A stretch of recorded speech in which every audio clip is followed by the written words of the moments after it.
इस इमारत ने पता नहीं कितने दौर और बदलते ज़माने देखे हैं। बुलंद हुकूमतों के बादशाहत को पनपते और मिट्टी में मिलते देखा है। शाहजहां ने इस खूबसूरत इमारत का नाम दिया था किला-ए मुबारक, लेकिन समय के साथ अंग्रेज़ों ने इसे रेड फोर्ट या लाल किला कहना शुरू कर दिया। ये नाम इन्होंने इस किले की ऊंची ऊंची लाल दीवारों की वजह से दिया था। अकबर के समय मुग़ल साम्राज्य की राजधानी आगरा थी, क्योंकि अकबर को दिल्ली अपने पिता हुमायूं की शेरशाह से हार याद दिलाती थी।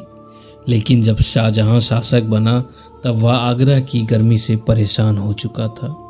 इसलिए शाहजहां ने मुग़ल साम्राज्य की राजधानी आगरा से दिल्ली बनाने का आदेश दिया और दिल्ली में नया शहर शाहजहानाबाद बसाया गया, जिसे आज भी पुरानी दिल्ली के नाम से जाना जाता है। 1638 में शाहजहां ने लाल किला बनवाने का हुक्म दिया और 1648 में लाल किला बनकर तैयार हुआ। इस समय शाहजहां अफगानिस्तान के काबुल में था। लाल किले के 2 दरवाजे बनाए गए थे, दिल्ली दरवाज़ा और लाहौरी दरवाज़ा। शाहजहां नमाज पढ़ने के लिए दिल्ली दरवाजे से जामा मस्जिद जाया करते थे, लेकिन बाद में औरंगजेब ने लाल किले के अंदर मस्जिद का निर्माण करवाया था, जिन्हें आज भी मोती मस्जिद के नाम से जाना जाता है। वर्तमान समय में पर्यटकों के लिए लाहौरी दरवाजे का ही प्रयोग किया जाता है। दिल्ली दरवाजे को बंद कर दिया गया है।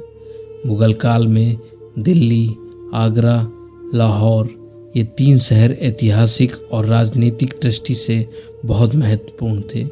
लाहौर शहर की तरफ इस दरवाजे का फ्रंट होने के कारण इस दरवाजे का नाम लाहौरी दरवाज़ा रखा गया था। लाहौरी दरवाजे से अंदर जाते ही लाल किले की मीना बाज़ार या छत्ता बाज़ार लगती थी। ये बाज़ार शाहजहां ने अपनी बेगमों के लिए बनवाई थी। किले में जिन चीज़ों का इस्तेमाल होता था उस तरह का सामान इन बाज़ारों में मिला करता था। यहाँ अरब और फारस जैसे देशों से व्यापारी अपना अपना सामान लेकर बेचने के लिए आते थे। आज भी ये बाज़ार इसी किले में लगती है।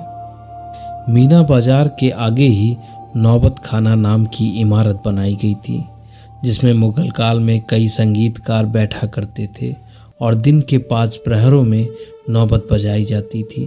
बादशाह के आने पर भी इन्हीं नौबत खानों से घोषणा की जाती थी। 9वें मुग़ल बादशाह जहदार शाह और 10वें मुग़ल बादशाह फारुखसियर का कत्ल भी इसी नौबत खाने में हुआ था। नौबत खाने के आगे दीवाने आम को बनाया गया था।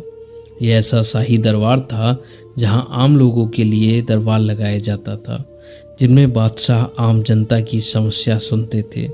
इनके अलावा एक खास लोगों से मिलने के लिए इमारत बनवाई गई थी, जिसे दीवाने खास कहा जाता था, जहां बादशाह के मंत्री, सलाहकार और मेहमान बैठते थे। दीवाने खास में बादशाह के लिए बहुत खास तख्त बनाया गया था। इसमें हीरे जवाहरात लगाए गए थे।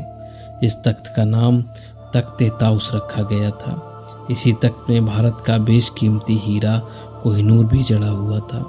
पर 1739 ईस्वी में ईरान के बादशाह नादिर शाह ने दिल्ली पर आक्रमण कर दिया और जमकर लूटपाट की। साथ ही तख्त-ए-ताउस लगभग 70 करोड़ रुपए और कोहिनूर हीरा लेकर ये वापस ईरान लौट गया था। जब औरंगजेब मुग़ल बादशाह बना तब उसने शाहजहां को आगरा में कैद कर दिया। साथ ही लाल किले के लाहौरी गेट के सामने एक दीवार बनवा दी थी। इस दीवार के बनने से पहले लाहौरी दरवाज़ा चांदनी चौक से देखने पर बड़ा ही सुंदर दिखाई देता था। इस दीवार पर खड़े होकर ही 15 अगस्त 1947 को प्रधानमंत्री पंडित नेहरू ने पहली बार आज़ाद भारत का तिरंगा झंडा फहराया था। जब अंग्रेज़ों का शासन आया तब उन्होंने इस किले की कई इमारतों का प्रयोग अपने अनुसार करना शुरू कर दिया था।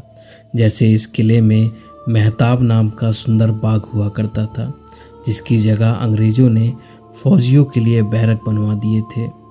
इस किले में बनवाई गई सबसे अंतिम इमारत जफर महल थी, जिसे 1842 में आखिरी मुग़ल बादशाह बहादुर शाह जफर ने बनवाया था। मिलते हैं नए वीडियो में, तब तक के लिए धन्यवाद।